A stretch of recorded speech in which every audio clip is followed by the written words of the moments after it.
For today's vlog, samahan ninyo kami dito sa lupa serye namin. Kasama po pala namin yung kapatid ko at ang kanyang asawa. May pakaway-kaway pa nga si mama.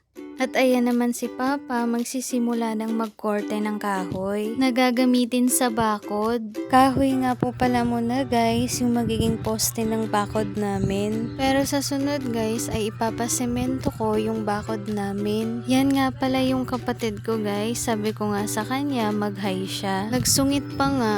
Pero ganyan lang yan guys. Mabait yan. Kita nyo naman yung pagkakaiba nakaraan at ngayon. Pauwi na nga po pala dyan si kuya. Siya yung gagawa ng ipapagawa kong bomba. Abay, nahuli ko pa nga itong kapatid ko guys, nagmemeryenda na, akala mo naman pagod magtrabaho. Charis! Yan nga pala yung asawa niya, anak niya at kapatid ko. Busy nga sila maglaro sa cellphone. Sabi ko nga mag-hi sila sa vlog ko, nahihiya pa nga. Yan naman si Papa, nakaramdam na nga ng uhaw. Yung nakikita nyo pala dyang mga kahoy, yan na po pala yung mga pinutol na karaan nung nagpaputol ako ng mga puno. Hindi ko pa nga pinapasunog kay Papa dahil may mga purpose pa nga yung mga kahoy na yan. Kung mapapansin nyo dyan guys, may mga kahoy na nakatulos. Nagpa-tester nga kasi ako kanina para malaman namin kung saan pwede magtayo ng bomba. Super happy ko nga dyan guys dahil kahit saan nga umikot si Papa at si Kuya ay maraming pwedeng pwestuhan yung bomba.